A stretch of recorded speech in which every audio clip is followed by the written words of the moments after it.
نہ عذاب نظر آئے گا، نہ حوریں نظر آئیں گی. پتہ نہیں کیا مولویوں نے اٹھ پٹانگ باتیں پھیلا پھیلا کے لوگوں کو الو بنایا ہوا ہے. ٹھیک ہے نا, انجوائے کرو, انجوائے, بس لائف کو انجوائے کرو. تھوڑے دن کی زندگی ہے, مر جاؤ گے, مزے اڑاؤ.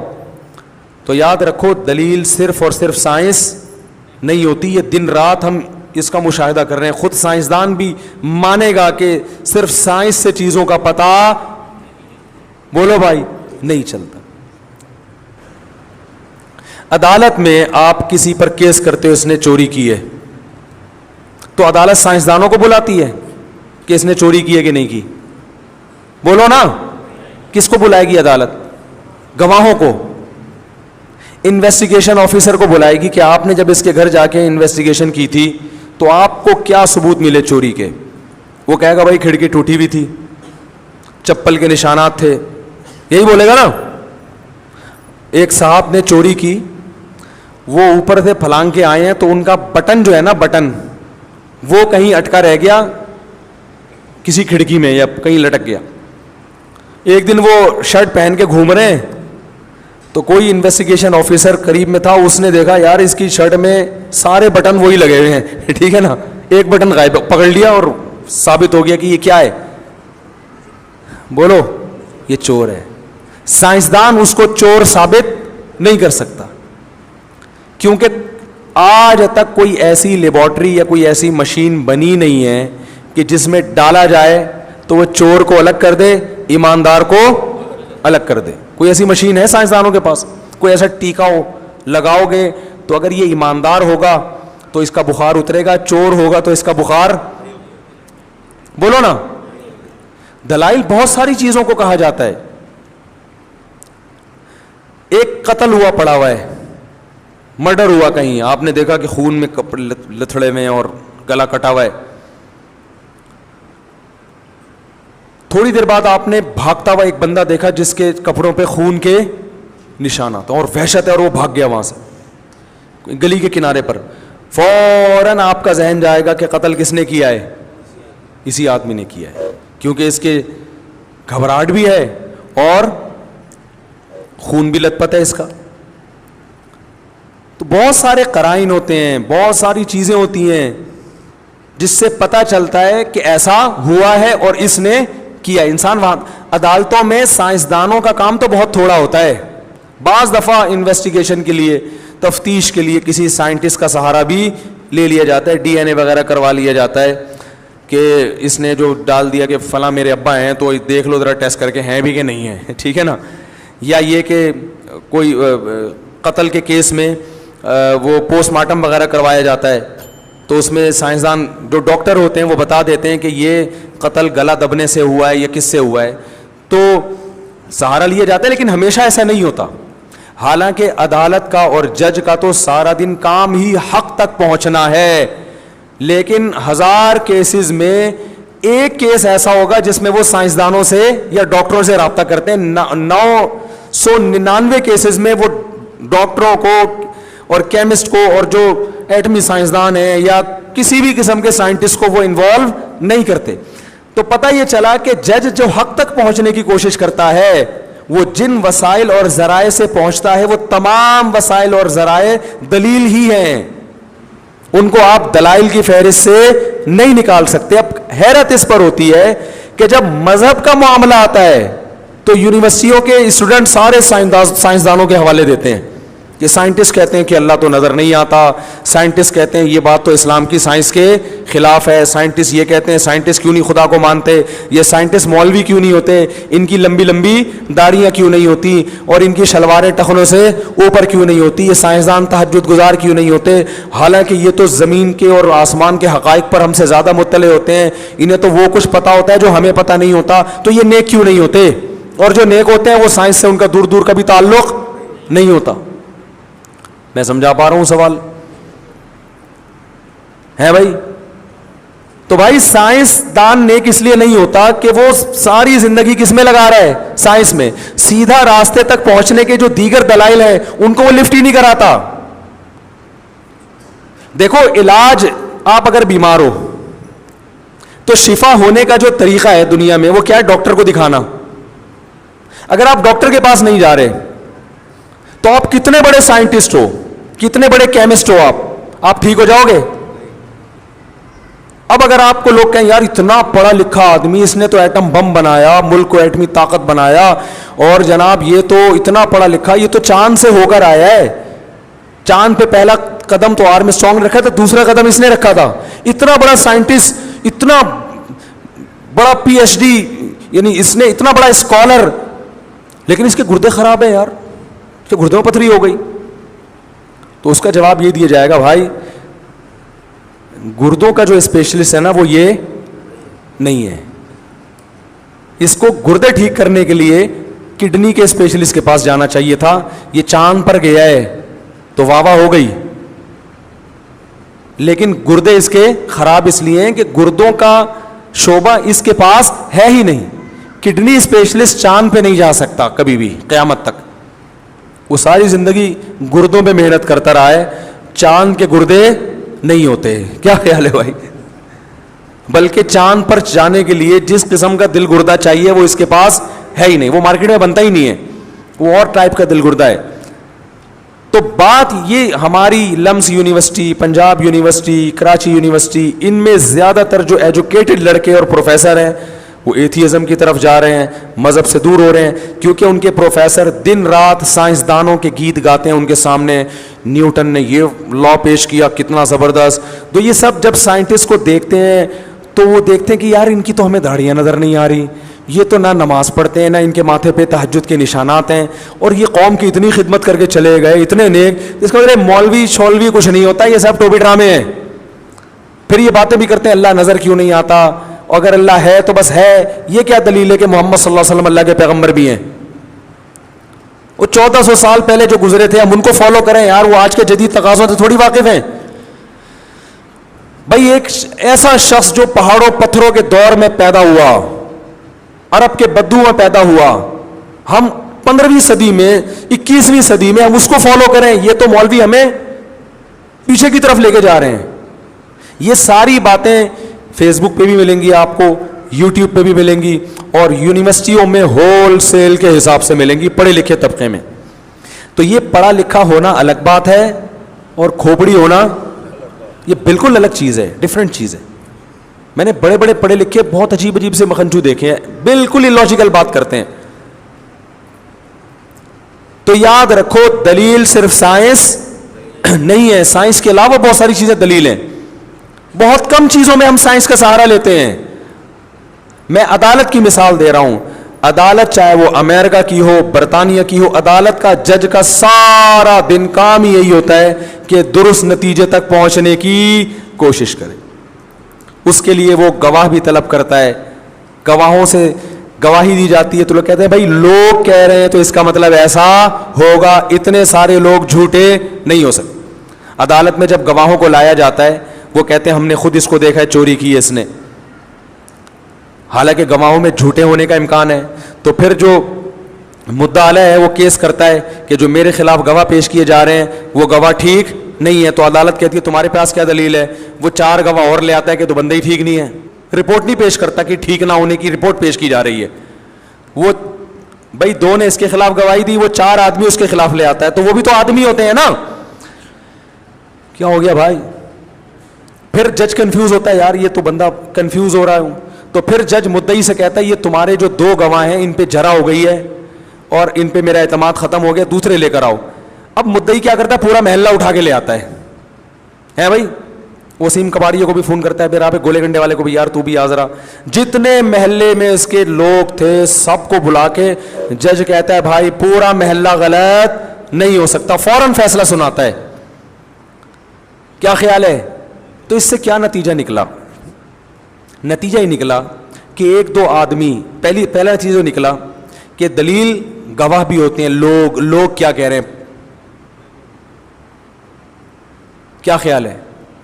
لوگوں کی بات کو لیا جاتا ہے. نمبر 1, لوگوں میں غلطی کا امکان بھی ہے, لیکن اگر لوگ حد تواتر تک پہنچ جائیں خبر دینے میں, پھر ان میں غلطی کا امکان ختم. پوری دنیا میں مانا جاتا ہے کہ جب خبر متواتر ہو جائے, ہر آدمی بیان کر رہا ہو, پھر اس کو رد کرنا یہ ہٹ دھرمی اور ضد کے علاوہ کچھ بھی نہیں ہے.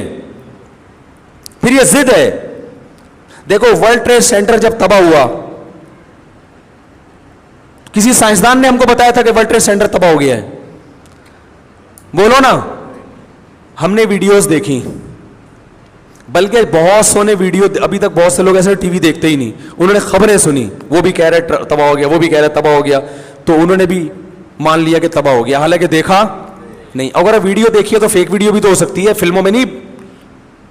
فلموں میں جہاز آ کے ٹکرا رہے ہوتے ہیں, آپ کہہ سکتے ہو کہ بھائی فلم میں بالکل ورلڈ ٹریڈ سینٹر جیسی عمارت بنا کے جہاز ٹکرانا تو بڑا مشکل ہے, تو بھائی ہو سکتا ہے جو عمارت آپ کو میڈیا نے دکھائی ہے وہ ورلڈ ٹریڈ سینٹر ہو ہی نا. لیکن آپ کہو یار جیو ٹی وی بھی جھوٹ بول رہا ہے, ARY بھی جھوٹ بول رہا ہے, یہ نہیں ہو سکتا, اور فلاں چینل بھی, امریکہ کا چینل بھی, ساری دنیا مان رہی ہے.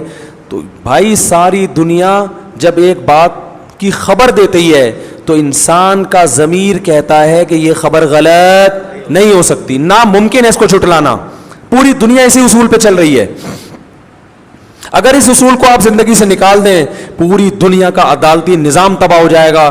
پوری دنیا میں یہ کہنا کہ یہ سچا آدمی ہے, یہ جھوٹا ہے, یہ کرپٹ ہے, یہ نیک ہے, یہ آپشن ہی ختم ہو جائے گا آپ کے پاس. نظام کائنات تباہ ہو جائے گا. تو اللہ کہہ رہے ہیں قلم سے جو لکھی ہوئی تحریریں ہیں نا, ماہری جو قلم کی قسم اللہ اس لیے اٹھا رہا ہے, اور قلم سے لکھی ہوئی تحریروں کا, کہ اگر قلم نہ ہوتا, تحریریں نہ ہوتی, پبلک کہہ رہی ہوتی محمد صلی اللہ علیہ وسلم کے بارے میں ہر دور کے لوگ کہ وہ سچے تھے, کھرے تھے, ان کی یہ تعلیمات تھیں, تو بھی اتنے سارے لوگ جھوٹ پہ جمع نہیں ہو سکتے. جبکہ جو اسکالر ہے نا, جو رائٹر ہے, وہ تو ویسے بھی زیادہ تر ایماندار ہوتے ہیں, پڑھے لکھے ہوتے ہیں. اللہ فرماتے ہیں قلم کی تحریریں اٹھا کے دیکھو, 1400 سال میں محمد صلی اللہ علیہ وسلم کے بارے میں جتنا لکھا گیا ہے, اللہ کی قسم کسی دیوانے کو انسانیت اتنا پروٹوکول نہیں دیتی, ممکن نہیں ہے کہ اس پہ اتنا لکھا جائے. کسی عدالت میں اتنے سارے گواہ کسی کے معتبر ہونے کے آج تک کسی نے پیش نہیں کیے ہوں گے جتنے گواہ اللہ محمد صلی اللہ علیہ وسلم کے معتبر ہونے کے پیش کر رہا ہے اپنی اس کتاب میں. بہت مشکل ہے بھائی, بہت زیادہ آج مشکل ہو گئی ہے. آپ عرب کہتے تھے نا دیوانے ہیں, یہ دیوانے, مجنون ہیں, پاگل ہیں, جھوٹے ہیں. جھوٹے تو کبھی نہیں کہا انہوں نے. جھوٹا اس معنی میں تو کہا ہے کہ اللہ پہ جھوٹ باندھ رہے ہیں, اس معنی میں تو انہوں نے جھوٹا کہا ہے, کذاب اشر, کہ یہ جو کہہ رہے ہیں میں نبی ہوں, اس میں جھوٹے ہیں یہ, اس دعوے میں. اس میں تو آج بھی کافر کہتے ہیں کہ وہ نبی نہیں تھے, لیکن ویسے اوور آل انہوں نے کہا کہ یہ جھوٹے ہیں, ایسا نہیں کہا کسی نے. تو اب مجھے ایک بات بتاؤ, وہ کہتے تھے دیوانے ہیں, شاعر ہیں, مجنون ہیں, پاگل ہو گئے معاذ اللہ, کیونکہ بالکل قوم کے خلاف ایک دعوت پیش کی. مکہ کے اندر 360 بت بیت اللہ کے اندر رکھے ہوئے ہیں, جو عبادت کا مرکز تھا بہت بڑی دنیا کا اس وقت بھی, اور اس مرکز میں یہ کہنا کہ صرف ایک اللہ کی عبادت کرو, تو اور پھر پوری دنیا سے ٹکر لینا. وسائل زیرو, وسائل کتنے ہیں؟ غربت, مسکنت, 1 روپیہ بھی جیب میں نہیں. حضرت خدیجہ سے نکاح اس لیے ہو رہا ہے کہ وہ مالدار ہیں, تو نبی نکاح کر کے کچھ تجارت میں سپورٹ مل جائے گی, صحیح ہے نا. غربت کی بیس پہ نکاح ہو رہا ہے,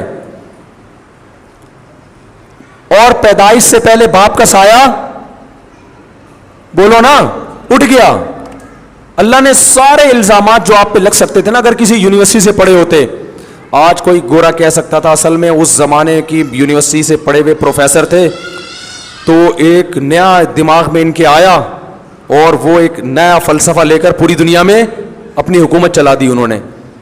کسی یونیورسٹی سے نہیں پڑھے. باپ جو سب سے پہلے تربیت کرتا ہے, اس کا سایہ پیدائش سے پہلے اٹھ گیا. 6 سال کی عمر میں ماں اللہ نے اٹھا لی, دادا کی پرورش میں پل رہے ہیں, پھر چچا کی پرورش میں آ رہے ہیں, اور پھر جس دادا کی پرورش میں وہ بت پرست, سمجھ رہے ہیں نا, جس چچا کی پرورش میں وہ بھی بت پرست, تاکہ یہ شبہ بھی نہ ہو کہ انہوں نے ان سے سیکھا ہے. بھائی بعض دفعہ انسان اپنے خاندان کے دین پہ ہوتا ہے نا, اچھی اچھی باتیں کر رہا ہوتا ہے, اس لیے کہ ابا نے سکھائی ہیں. ابا تو بالکل اس کے اپوزٹ چیزیں سکھا رہے تھے, نہیں یاری تو رہنے دو یار. دیکھو کتنی یہ جو یونیورسٹیوں پہ ایک سحر ہے سائنس کا،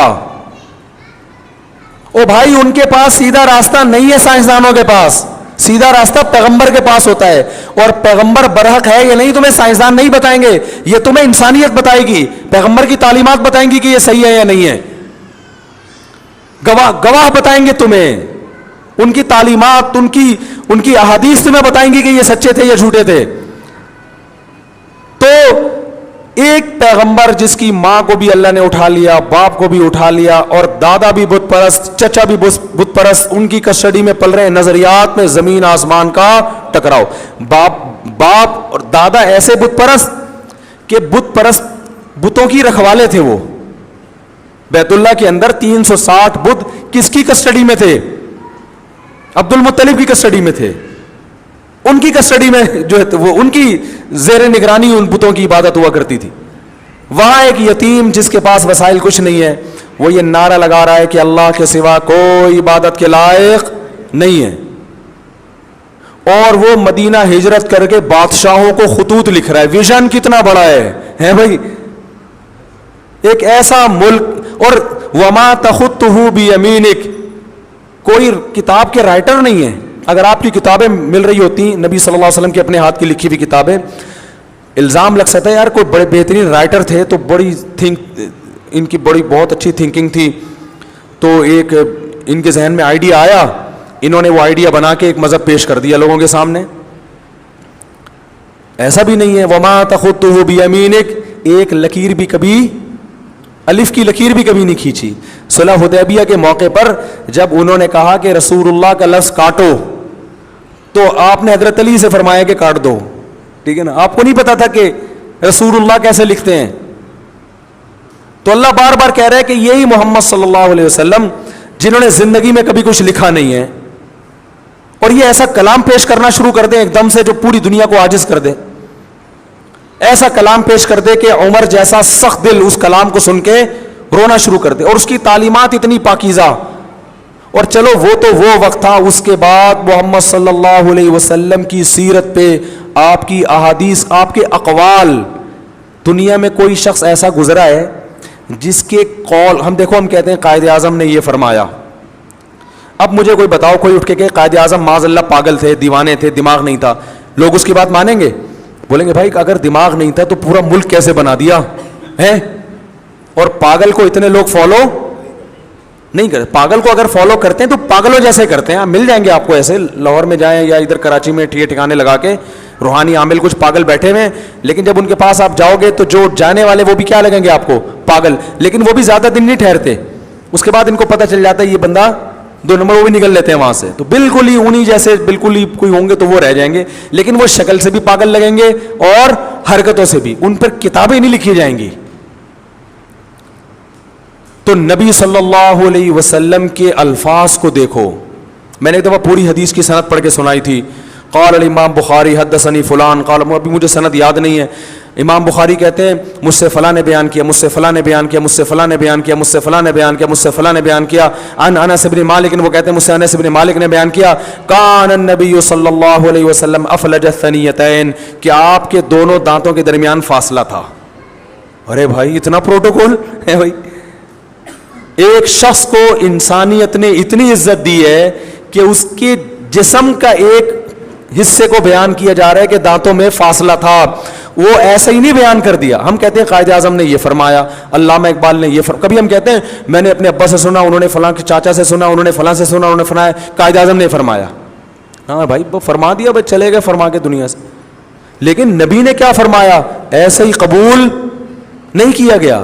حدثنی فلان قال اخبرنی، حدثنی اخبرنی میں فرق ہے، راوی کہتا ہے مجھ سے فلاں نے بیان کیا، جس نے بیان کیا اس نے کہا مجھے فلاں نے خبر دی ہے، اس نے حدثنی نہیں کہا، اس نے اخبرنی کہا ہے، بہت مشکل ہے۔ پھر راوی یہ بھی بیان کرتا ہے قرأت علیہ، اور مجھ سے جس نے بیان کیا وہ اس طرح سے بیان کیا کہ اس کی لکھی ہوئی تحریر تھی یہ حدیث، میں نے اس پہ پڑھ کے سنائی اور اس نے قبول کر لی کہ ہاں میں نے ایسے کہا ہے۔ یہ بھی بیان کرنے کا ایک طریقہ ہے۔ اتنے الفاظ کے ساتھ سند چلتی ہے، پھر نبی کی صرف ایک بات بیان ہوتی ہے کہ 2 دانتوں کے درمیان کیا تھا؟ فاصلہ۔ تو ان کے حالانکہ اس کا عملی زندگی سے کوئی تعلق نہیں ہے, تو جن حدیثوں کا عملی زندگی سے تعلق ہے, جو لا ہے, اس کی کیسے حفاظت ہوئی ہوگی؟ پھر وہ جو حدثنی فلان راویوں کی بحث چلتی ہے, وہ راوی کتابوں میں آج تک ان کی سیرت محفوظ ہے. کسی راوی کے بارے میں بخاری میں تقریباً 6000 حدیثیں ہیں, مسلم میں بھی, ابو داؤد میں بھی حدیث کی درجنوں کتابیں ہیں. کسی کتاب میں بھی نبی کی کوئی حدیث ہو, اس کے راوی کو اٹھا کے دیکھیں تو اس راوی کی پوری سیرت پر الگ الگ آپ کو اقوال ملیں گے. یہ جھوٹا تھا, سچا تھا, اس کے باپ کا نام کیا تھا, اس کی کنیت کیا تھی, کہاں رہنے والا تھا, اس نے علم کن سے حاصل کیا, کون اس کے اساتذہ تھے, کون اس کے شاگرد تھے. کیونکہ جب تک یہ ڈیفائن نہیں ہوگا, اس کی کہی ہوئی بات قابل اعتبار نہیں. اس کے بارے میں لوگوں کا تبصرہ کیا تھا. تو اللہ کہتے ہیں قلم کی جو لکھی ہوئی تحریریں ہیں نا, ان کو اٹھا کے دیکھ لو جج صاحب. ہم سب جج ہیں نا, جو جج کر رہے ہیں کہ نبی سچے تھے یا نہیں تھے. تو عدالت میں اللہ نے ہم کو جج قرار دے دیا, اور اللہ مدعی ہے. اللہ یہ دعویٰ کر رہا ہے کہ جس شخصیت نے نبوت کا دعویٰ کیا محمد, وہ جھوٹے نہیں تھے, وہ مجنون نہیں تھے, وہ سچے تھے. اب ہم کہنے اللہ دلیل, ہمیں تو نیوٹن نے نہیں بتایا کہ محمد صلی اللہ علیہ وسلم اللہ کے نبی ہیں, ہمیں تو ایڈیسن نے نہیں بتایا, ہمیں تو وہ جو ابھی قریب میں انا للہ ہوا ہے, کون سے سائنسدان تھا وہ بڑا مشہور, اسٹیفن ہاکنگ, وہ بڑا مشہور سائنسدان, جس پر میں نے بیان بھی کیا تھا, اس نے تو کہیں نہیں بتایا کہ محمد صلی اللہ علیہ وسلم سچے نبی ہیں. وہ تو لیبارٹری میں کہیں ٹریس ہی نہیں ہوا, کسی عربی کو رکھا ہو, ٹھیک ہے نا, یا کسی مسلمان کو رکھا ہو, یا کچھ ہوا ہی نہیں. تو اللہ کہے گا, اللہ پھر یہ دلیل کے طور پر کیا پیش کر رہا ہے؟ کتابیں پیش کر رہا ہے, تحریریں پیش. پھر اللہ کہہ رہا ہے سیرت پہ جو کتابیں لکھی گئی ہیں, دنیا میں کسی شخص کی سیرت پر اتنی کتابیں نہیں لکھی گئیں جتنی محمد صلی اللہ علیہ وسلم کی سیرت پر. دنیا میں کسی کی توہین پر اتنا شدید ری ایکشن انسانیت کی طرف سے نہیں ہوتا جتنا محمد صلی اللہ علیہ وسلم کی تھوڑی سی توہین پر ہوتا ہے. بڑی بڑی کمپنیوں کے بائیکاٹ کے جو ہے نا وہ چیلنجز آنا شروع ہو جاتے ہیں. ملکوں کے وزیر اعظم جا کے اس شخصیت کی اقوام متحدہ کی جنرل اسمبلی میں اس کی حمایت پر تقریریں کرتے ہیں جا کے. حساس مسئلہ ہے بھائی, اس میں مسلمانوں کو مت چھیڑو. 1 ارب 22 کروڑ انسان, جو 5 ارب کی آبادی میں 1 ارب 22 کروڑ تو زبان سے اس کو سچا نبی مانتے ہیں. باقی 4 ارب بھی وہ, ان میں بہت سے تو دل سے نبی مانتے ہیں, اور بہت سے اچھا انسان بہرحال وہ بھی مانتے ہیں کہ نبی نہیں بھی تھے لیکن اچھے انسان تھے. بہت کم اس کائنات میں آپ کو ایسے ملیں گے غیر مسلم جو محمد صلی اللہ علیہ وسلم کو اچھا نہیں مانتے. آٹے میں نمک کے برابر ہے وہ, ورنہ سیرت پر تو سب کہتے ہیں ان کی تعلیمات بہت زبردست ہے. اس دور میں انہوں نے عورت کے حقوق کی بات کی جب بچیوں کو زندہ دفن کیا جاتا تھا. اس دور میں انہوں نے اپنی نواسی کو کندھے پہ بٹھا کے نماز پڑھائی ہے جب عورت سے نفرت کی جاتی تھی. کتنا پروٹوکول دیا اپنی بیٹی کو بھائی, تو یہ کسی یونیورسٹی سے سیکھا آپ نے؟ اور پھر تعلیمات زبردست, ان تعلیمات کو دنیا میں نافذ کرنے کا جو فارمولا تھا وہ انتہائی سوٹیبل, کہ 23 سال کے عرصے میں اپنا ویژن مکمل کر کے چلے گئے, اور ایسی قوم تیار کر کے گئے ہیں کہ تھوڑے سے عرصے میں 22 لاکھ مربع میل پر اسلامی حکومت قائم ہو جاتی ہے. انسانیت ایسا, قرآن کے الفاظ دیکھو کہ فَأَلَّفَ بَيْنَ قُلُوبِكُمْ, کہ تم ایک دوسرے سے لڑتے تھے, ایک دوسرے کے خون کے پیاسے تھے, اللہ نے ان کے ذریعے تمہارے دلوں کو آپس میں سی دیا, جوڑ دیا. ایسے عرب نفرت کرتے تھے نا ایک دوسرے سے, لڑائیاں, اور ایسی محبت کے جنگ میں وہ کہہ رہے ہیں اس کو پہلے پانی پلاؤ, میں بے شک مر جاؤں, ٹھیک ہے نا, اس کو پہلے پلاؤ. وَيُؤْثِرُونَ عَلَىٰ أَنفُسِهِمْ وَلَوْ كَانَ بِهِمْ خَصَاصَةٌ, خود بھوکا رہ کے مہمان کو کھانا کھلایا جا رہا ہے, اور چراغ کو گل کیا جا رہا ہے کہ مہمان کو پتہ ہی نہ چلے کہ میں نے کھانا نہیں کھایا. یہ ٹریننگ. ایک صحابی ایک کسرا کے دربار میں بیٹھے ہوئے تھے, بادشاہ کے قاصد بن کے گئے نا, سفیر بن کے, ان کے منہ سے نوالا گر گیا. زمانہ ڈھل رہا ہے مغربی تہذیب میں, لیکن ہر